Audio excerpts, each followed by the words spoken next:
سورہ التوبہ رکوع نمبر 3 تلاوت.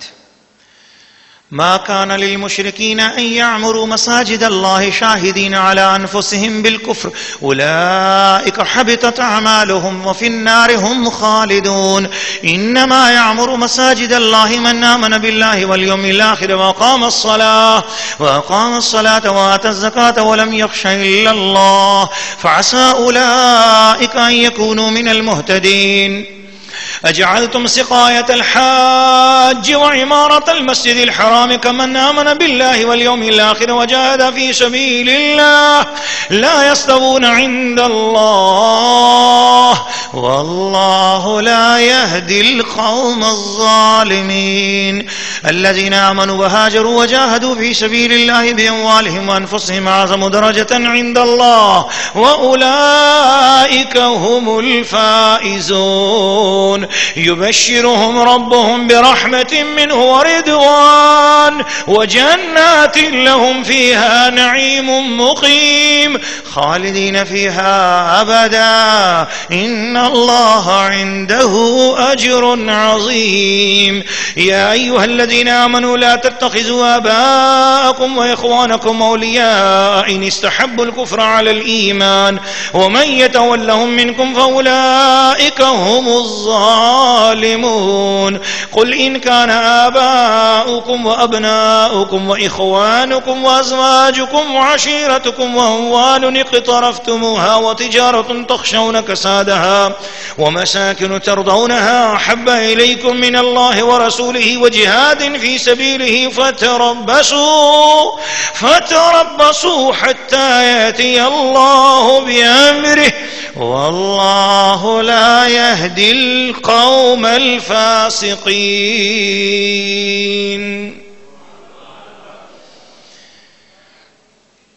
سورہ التوبہ رکوع نمبر 3 ترجمہ کنز الایمان.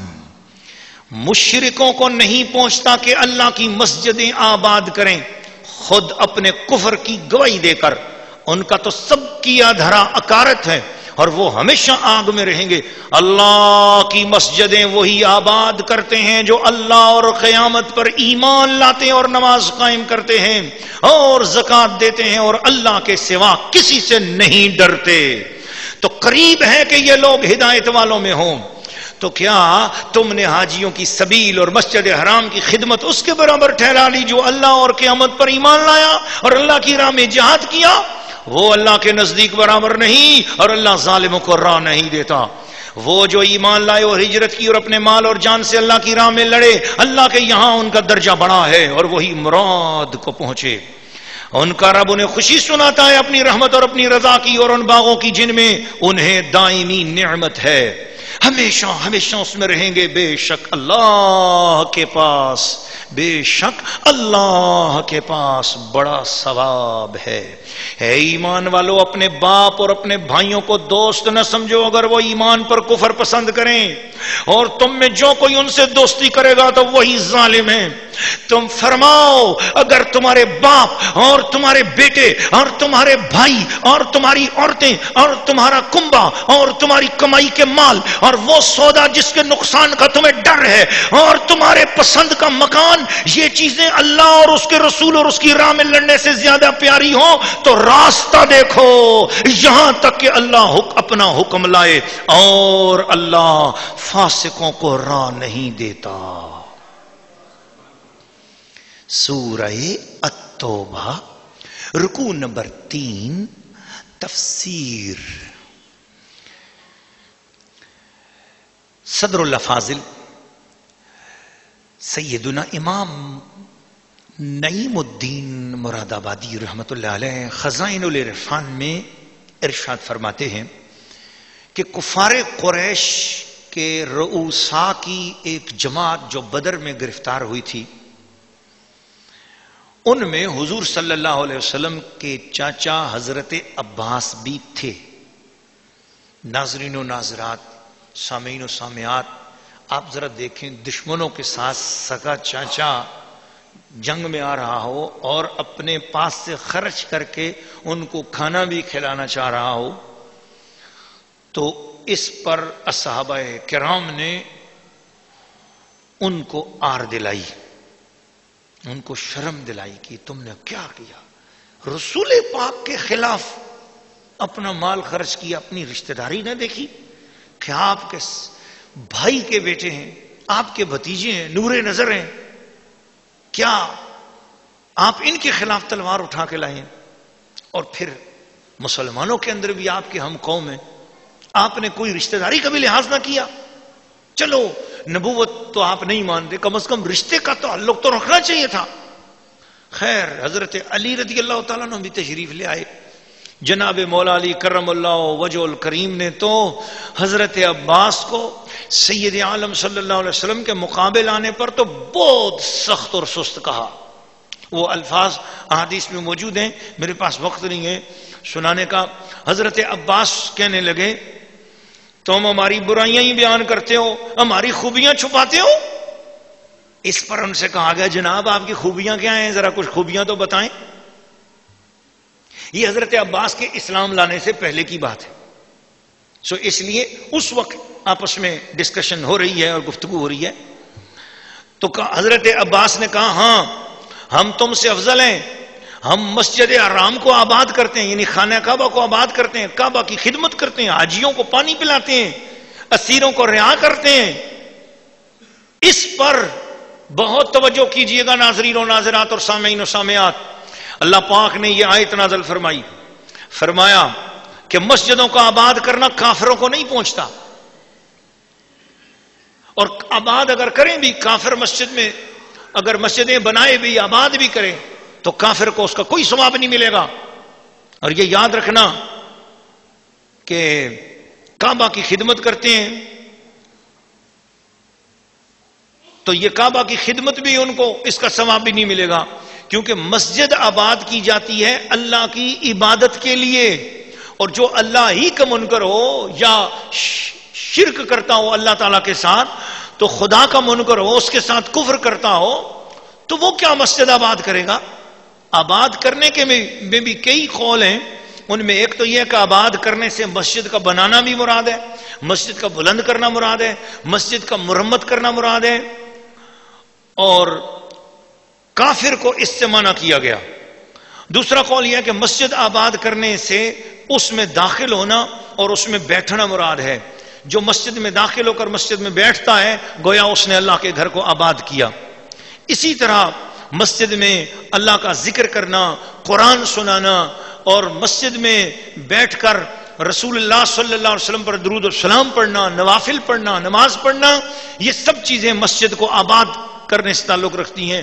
تو یہ کام تو سارے مسلمانوں کے ہیں، ان میں تو کوئی کام بھی مشرکوں کا یا کافروں کا نہیں ہے، تو کافروں کا کیا حق بنتا ہے کہ وہ مسجد میں آئیں؟ اسی موقع پر میں یہ عرض کروں گا کہ ہمارے یہاں مسلمانوں نے عام طور پر مساجد کی جو واش رومز ہوتے ہیں تو ان واش روموں کے لیے، ان کی صفائی کے لیے غیر مسلموں کو رکھا ہوتا ہے۔ یہ بات ٹھیک نہیں ہے۔ میں عالمی میڈیا پر یہ بات تمام مسلمانوں کو پیغام دوں گا کہ آپ لوگوں کو ایسا نہیں کرنا چاہیے۔ مسجدوں کی جتنی بھی انتظامیہ ان سے گزارش یہ ہے کہ مسلمانوں کو مسجدوں کے جو واش روم ہوتے ہیں اس کی صفائی مسلمان کریں، اور اس میں کوئی عیب نہیں ہے، اپنے گھروں کی تو ہم صفائی کرتے ہیں، اس وجہ سے اللہ کے گھر کی اگر صفائی کریں گے تو اس میں کوئی بھی مذائقہ نہیں اور کوئی بھی گناہ نہیں ہے۔ لیکن غیر مسلموں کو اس کام کے لیے، خصوصاً جہاں مسلمانوں کی عبادت گاہ ہے، کیا پتا وہ کوئی جاسوسی کریں، کیا پتا وہ تمہارے لیے کوئی دشمن ثابت ہوں۔ اس لیے اپنی مساجد اور اپنے مدارس اور اپنی ایسی دینی نشانات کی جگہ، خانقاہیں، مزارات، یہ ایسی تمام چیزیں کہ جو دین اسلام کے شاعر ہیں، ان جگہوں پر غیر مسلموں کو اس طرح کے کاموں کے لیے بالکل مقرر نہیں کرنا چاہیے، اور بلکہ ایسے کاموں کے لیے بھی مسلمانوں میں ایسے لوگ بے روزگار مل جائیں گے، اور ایسے لوگ ہوں گے کہ جن کے ساتھ آپ نیکی بھی کرو اور وہ یہ خدمت بھی بجا لائیں۔ اور یہ صفائی اور ستھرائی کا معاملہ، اس میں عیب کیا ہے اور گناہ نہیں ہے، ثواب ہے۔ اس وجہ سے یہ بتایا گیا۔ اور پھر اسی میں مسجدوں کے آباد کرنے کے متعلق یہ بات بھی آئی کہ ایمان والے لوگ جو ہیں وہی مسجدوں کو آباد کریں۔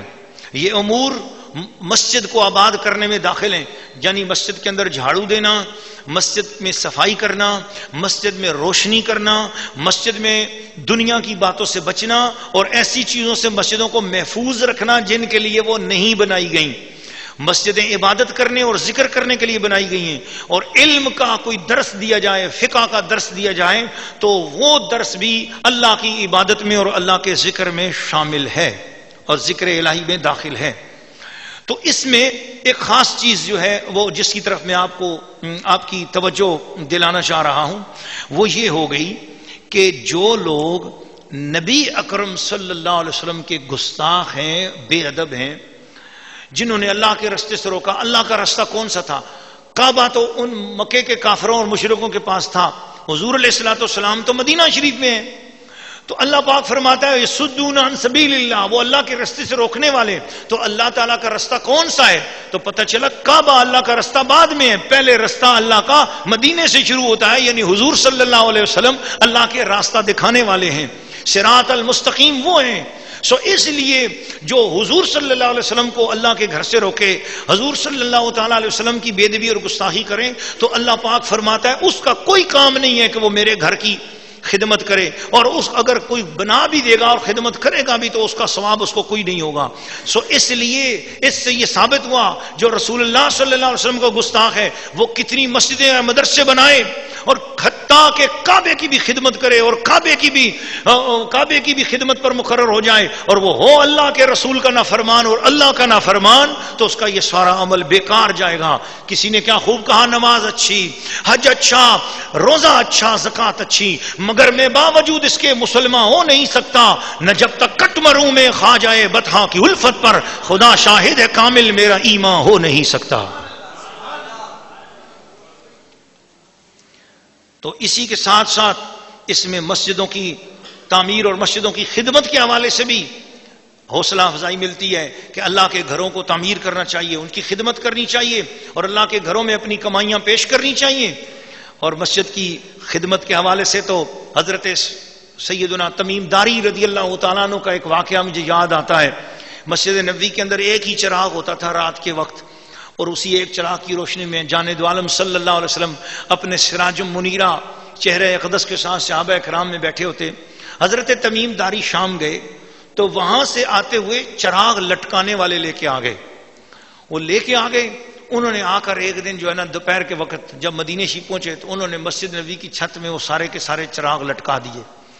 رات کو جس وقت حضور علیہ الصلوۃ والسلام نماز کے لیے تشریف لائے تو انہوں نے جو ہی رات ہوئی مغرب کے بعد انہوں نے ان چراغوں کو روشن کر دیا، تو ساری مسجد بقعہ نور بن گئی اور روشنی زیادہ ہو گئی۔ اللہ کے حبیب جو ہی تشریف لائے تو آپ نے دیکھا، فرمایا خدا اس کے گھر کو منور کرے جس نے اللہ کے گھر کو منور کر دیا۔